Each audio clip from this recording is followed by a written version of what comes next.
you need good AI to combat bad AI.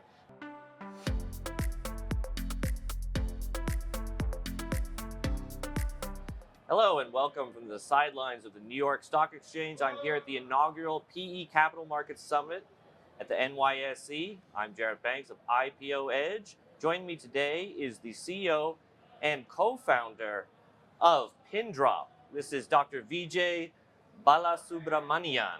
That was incredible. Thank you. Let's get right into it. What are you seeing in the AI space that causes you concern?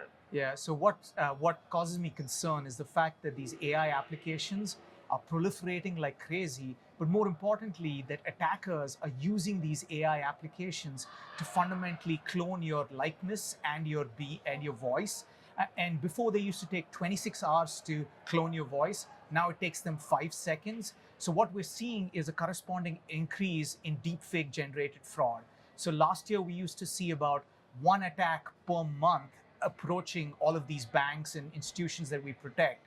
Now we're seeing one attack per day per customer. So we've seen a 1,400% increase in deepfake scams and deepfake fraud just this year alone compared to last year. That's incredible. What are the most pressing AI threats? And I'm thinking about the election here. Yeah. So election is one big one, right? Like at the beginning of this year, if you remember, President Biden was deepfaked.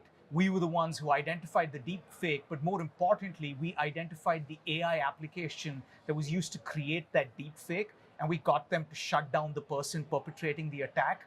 And so that's an example, but we also see deepfakes in commerce, like I mentioned. So that means businesses can't trust individuals. We see them in media a lot. So social media, traditional media. More recently, when LeBron James was talking about Steve Kerr, that wasn't him. It was a deepfake.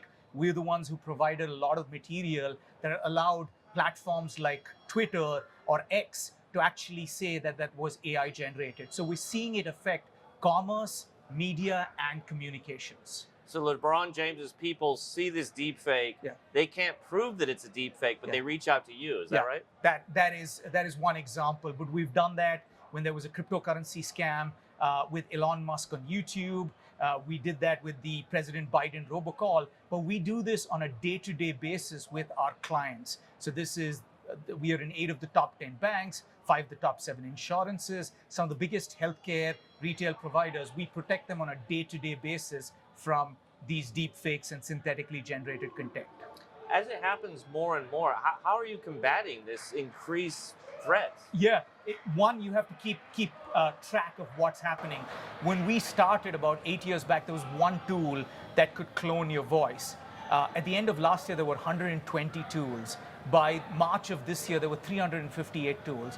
So we keep track of them. We keep track of new things that are happening. So before, they used to generate your voice after a certain amount of time. Now they actually have something called voice conversion, where you can be speaking and the voice that comes out is Jared. So imagine you speak Jared and my voice comes out of the other end. And so there's all of these new attacks. And so we're constantly keeping track of them and staying ahead of them.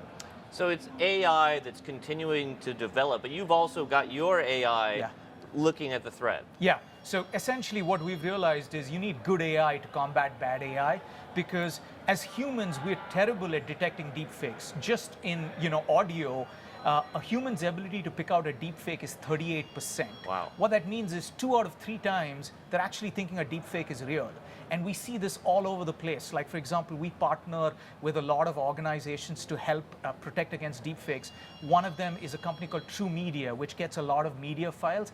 45% of the media files that we get right now are deepfaked.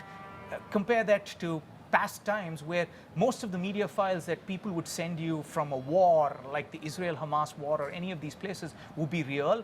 Now, every other media generated content is actually a deep fake. And so you are seeing this rapid proliferation, and you need technology, you need good AI to beat that bad AI. Okay, last question. What does the future of AI generated threats and detection look like? Yeah, so the future is, one, a lot of these technologies are going to constantly improve. And, the good thing is with good AI, it's for us to do deepfake detection, it's 4 orders of magnitude cheaper than to generate a deep fake. So that cost asymmetry allows us to stay ahead. But I think what detection needs to happen is it needs to get pervasive.